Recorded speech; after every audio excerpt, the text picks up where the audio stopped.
Hello and welcome to Brewers Daily, part of the Fan Arch Podcast Network. I'm your host, Dave Gasper. Lots to get to here on the show today. The Brewers have wrapped up their first homestand of the season. They went 5-1 as they win the rubber match against the Tampa Bay Rays to wrap up this first homestand. Now they're going on the road, but lots of great things to happen here. 5-1 record. You get the win. And Jacob Misiorowski looked fantastic. We'll talk about Quinn Priester, an update from him as he takes the next step in his recovery from injury. And about this offense as a whole because they have just been fantastic. But Jacob Misiorowski is where we're going to start here because he just absolutely carved up the Tampa Bay Rays through 6 innings in this game on Wednesday. Was able to make it through, with giving up, gave up a home run there, having that kind of struggle, I guess, giving up the homer to Yandy Diaz, who is really, really good, but he locked back in, was able to get 6 strong on 94 pitches, 7 strikeouts in this game, scattering a handful of hits, and part of that, with the home run, I think, it came after him trying to lock back in after we had a 13-minute delay during the game on Wednesday because C.B. Buckner, who we just talked about on yesterday's show, and how awful he has been as an umpire, C.B. Buckner in the second inning took a foul ball straight to the face. I mean, right into the mask. It was a 100-mile-an-hour fastball from Miz. Nick Fortes, the catcher for the Rays, fouled it, and it went right in the face. Right in the face mask. Really jolted him. And C.B. Buckner stumbled to the ground, basically. Trainers immediately rushed out to check on him. And Buckner ended up exiting the game. He definitely seemed very shaken by that foul ball. So as much as everyone ribs on C.B. Buckner, that certainly was a scary thing that you didn't want to see happen. For him, they had to play the rest of the game with a 3-man umpiring crew. That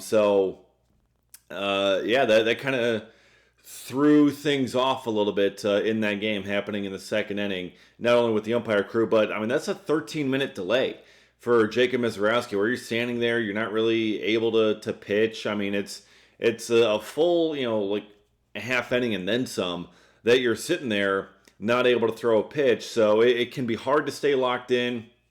It can be hard to have the stuff dialed in. There were already 2 outs in the inning, so it was close to just getting out of there anyways. But, then a walk, then a base hit.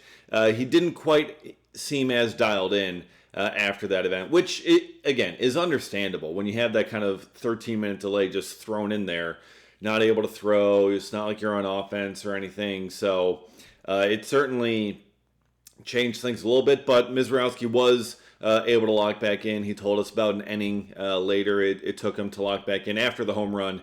He gave up to Yandy Diaz, but then just completely carved the rest of the way, made it through 6. First quality start of the season for the Brewers. First Brewers starter to pitch into the 6th inning to complete the 6th inning. So that's a great thing to see because you can't keep having your starters go 5. Your bullpen's going to get tired very quickly if you keep on doing that. So good to see him go 6 in this one. Then you go Anderson in the 7th, Aaron Ashby in the 8th, and then DL Hall got the 9th. Even though this was a 2-2 tie in the 8th inning, this was looking like, it's going to be all high leverage dudes coming in here. And then the bottom of the 8th happened. And my goodness, this Brewers offense just went to work. They just kept one after another. It started with a couple of misplays by the Tampa Bay Rays. Joey Ortiz single, originally called an error, but then changed back to a single, a hot shot to shortstop that Carson Williams tried to do the Roger Dorn, just do the Olay kind of thing off to the side, and sure enough, it got past him.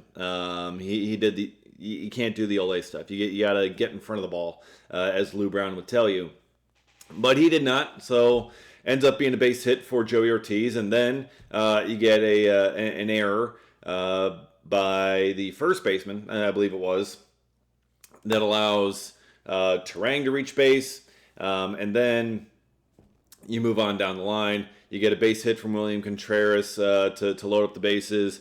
infield in. Christian Yelich single right through the right side of the infield. That puts the Brewers up 4-2. And from there, the Brewers just kept on going to work. You get a walk from Jake Bauers. You get Garrett Mitchell ripping a double down the first base line. That thing came off the bat at 112 miles an hour. I mean, that thing was smoked. And just smoked it right past the first baseman for Tampa Bay. Ends up going into the corner. Scores 2. And then the Brewers just, they added runs from there. And then you get, another couple of base knocks. And the Brewers put up a 6 spot in the 8th inning against the Tampa Bay Rays. Even they were facing Griffin Jax. Okay, Jax is one of the better relievers in the American League. And the Brewers just put up a huge run off of them. Just incredible what they were able to do. The offense humming along, averaging 7.5 runs per game now. Just absurd. And just think back to spring training. So many people were concerned about some of the members of this offense and the runs that they were putting up. Are they going to be able to hit enough with this group? And sure enough, I know it's only 6 games, but they have been looking really, really good offensively. And they're looking like the best version of themselves from last year that we saw, where they are just, the woodpeckers, they're getting into long at-bats. They're able to get on base, steal bases, play kind of the small ball game. You got a couple of homers. Bryce Terang homered off Drew Rasmussen in this game to get the Brewers their first 2 runs. Opposite Apo as well for Terang. So love to see that, his first of the year. But, they were able to do it in the 8th inning with all the small ball, with singles and walks and taking advantage of errors by Tampa Bay. So this offense really is looking strong. And they're looking a lot like the offense that we saw last year, which was also really, really good. And that's where you just look at the numbers through the first handful of games here. And the Brewers lead baseball in a couple of offensive categories. All right, they lead baseball in on-base percentage at 378. Okay, so they are getting on base at a fantastic clip. They lead baseball in RBIs with 43. They are tied for the lead in runs scored, because not all runs scored are RBIs, but they are tied for the league lead in runs scored with 45. But the team that they are tied with, the Houston Astros, they have played 1 more game than the Brewers. They've played 7 games. The Brewers have played 6. So I'm going to count that as the Brewers get the edge in terms of runs scored there, especially in the runs per game metric. And they lead far and away in stolen bases. They're at 15 stolen bases already on the season. The next closest, the Colorado Rockies, with 10. It is fantastic to see this offense humming the way that it should. This is the way that the Brewers want their offense to look. Being able to get on base at a high clip. Best OBP in all of baseball. Check. Being able to steal bases. Most stolen bases in baseball. Check. Being able to translate that into runs. Leading in RBIs and runs scored. Check and check. So this is exactly what the Brewers want out of their offense. It's looking exactly what they want to be. And sure enough, it's got them 5 wins in the first 6 games. So you got to be feeling pretty happy right now if you're the Brewers with the way things stand. Again, it's only 6 games out of 162, but you got to be feeling really, really good right now. And there's also several Brewers who are feeling really, really good right now at the plate. So let's kind of do a little hot and cold. Again, these are small sample sizes through the first 6 games, but some guys are off to hot starts. Some guys a little bit more of a cold start. And not everyone can get off to a hot start in the season. Some guys stumble out of the gates a little bit. Some guys come out hot. So it's quite the group. But thankfully, again, for the Brewers, it's more guys in the hot category than the cold category. But still, the Brewers off to a hot start through these first 6 games through this homestand. Bryce Terang atop the list. Had the home run here today, or here on Wednesday, his first of the season. Also has 4 doubles in that mix, hitting .409 with a 1227 OPS. He has just been phenomenal. Being able to have the extra base power, have the slug, get the home run here, 5 RBIs on the team. And just playing fantastic defense as well at second base. Terang, so much hype for him, especially coming out of the World Baseball Classic where he showed out really well. The great season that he had last year.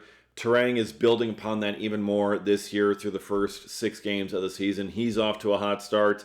Also, Christian Yelich hitting .381 through these first 6 games, including a pinch hit go-ahead 3-run homer as well. Cannot forget that one. He leads the team in RBIs with 7. Also, again, had that 2 RBI single here on Wednesday. But hitting .381, .959 OPS for Christian Yelich. You love to see it. He's such an important part of this team. Pat Murphy talks about it all the time. You see it, his leadership, in the clubhouse, his leadership on the field, in the lineup, and him being able to come through in those big moments. You absolutely love to see it. Christian Yelich off to a hot start. Also, Gary Sanchez, okay? Gary Sanchez is off to an incredibly hot start. So he gets a start, the other day, reaches base all 3 times against the Rays starter Shane McClanahan, who was making his first start in 3 years.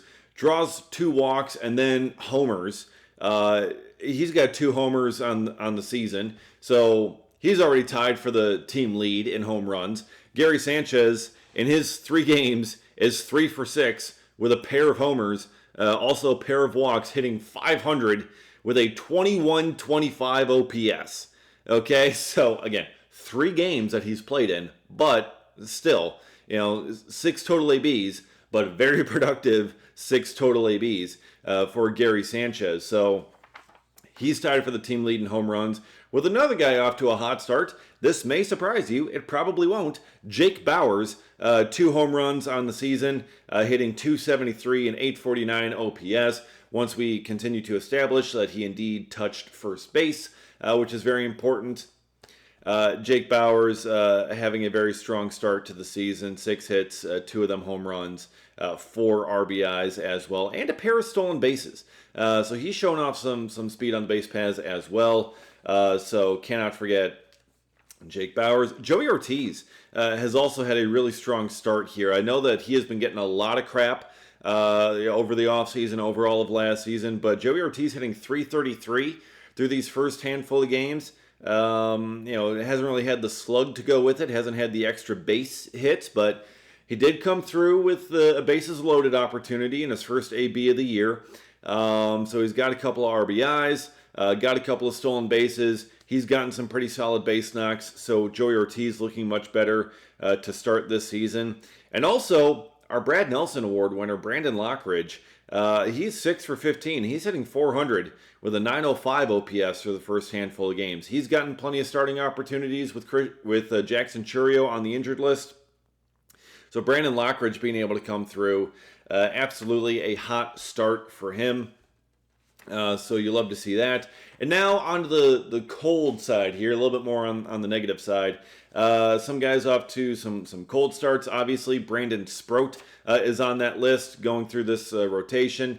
He had struggled the most in his outing. So you hope that this next time through, facing Kansas City, Brandon Sproat is going to have a much better performance. Not perhaps with William Contreras behind the dish instead of Jefferson Caro. That might help him as well. A little bit more of an experienced catcher working with him, so he struggled there. Also, Sal Frelick. I know he had the home run on opening day. He's got 2 extra base hits, but he's got 3 hits total and 21 at-bats. It's a 143 average, 641 OPS. So he's had a couple of struggles here overall. 1 or 2 big hits, but other than that, he hasn't really gotten the consistency necessarily going. And again, at this sample size, a few, like 1 or 2 hits can completely change the perspective of it. But a bit of a, not as great homestand for Sal Frelick there. Also, Luis Rengifo has gotten quite a few starts. He's hitting a .154, just 2 hits in 13 at-bats across 4 games. So that is a little bit underwhelming. And he has gotten some pretty decent spots in the starting lineup. I mean, we've seen him hitting 2-hole hitting in the middle of the order rather than being a bottom of the order type of guy. 2-hole, I think he might have had one start in the 3, one start in the 4, something like that. Somewhere in that range. So we've seen Rengifo in some big time lineup spots and hasn't quite fully come through on those. So a little bit of a struggle there for Rengifo. But that's basically kind of it for cold Brewers. I mean, most of the guys have been hitting really, really well or have been solid, have had their moments. And again, it's 6 games. It's hard to draw too much of a conclusion on any of these. Finally, before we get out, I want to get to an update on Quinn Priester. Got a chance to talk with him on Wednesday before he heads out. He is going to be flying to Arizona when the team is flying to Kansas City. So with the Brewers homestand ending, they're heading out to Kansas City on the off day here today. And Quinn Priester is going to be catching a different flight. He's going to Phoenix. He's going to go to American Family Fields of Phoenix over there in Maryvale. And he is going to begin his ramp up, his spring training essentially all over again. He's had some bullpen sessions in Milwaukee. Those have gone well. Now he's going to face live hitters, whatever live hitters that there are that the Brewers have down at their complex. So your guys in the Arizona Complex League, the guys in extended spring training, Priester's going to get a chance to face them. And he's going to get his workload built up. He told us that he expects to be there at 10 to 15 days, so potentially around 2 weeks. He's hoping more on the 10-day end, the week and a half range, but he's going to be facing hitters and trying to throw some simulated innings. And then after that, I asked him, what's the next step with the rehab? Is it going straight to Nashville? Is it going to perhaps Appleton or something else like that for first rehab starts? The plan currently is for Priester to go straight to Nashville once he's done with his work there in Arizona. So he's just gonna have to build back up to 5 innings, 5 ups of work, and so he'll have his rehab starts with AAA Nashville, who already have a loaded rotation. Just to throw Quinn Priester into the mix, just stupid good. But he talked about with his recovery from thoracic outlet syndrome that he was dealing with, how it's important to focus on his posture, making sure you have your scaps back, sitting upright, not rolling over your shoulders, which is probably good advice for all of us, but just kind of in general, that's kind of the things that he has to work on, making sure that stays right, so that his wrist, the thoracic outlet, continues to feel fine. But he's going to have to go through all of his checkpoints again in terms of building up and being able to start, being able to go 5 innings, 6 innings in a big league game. So going to spend the next 2 weeks out there in Arizona. And then from there, provided all that goes well, then he should be heading to Nashville, where he's going to get a series of rehab starts to build back up to being ready to pitch and be a starter in the major league. So Quinn Priester is on the mend, should be back soon with the team, and he'll be heading out to Arizona to get things started this week. So excited for that. Once Quinn Priester joins, this loaded rotation is just going to be even more loaded for the Milwaukee Brewers. Can't wait for it, and we'll be covering it every step of the way here on Brewers Daily, so be sure to subscribe, get notified every single time a new episode drops. Follow me on Twitter at dgasper24. Got tons of great content going up over there, and appreciate you watching, appreciate you enjoying, and we'll see you again next time for another episode of Brewers Daily.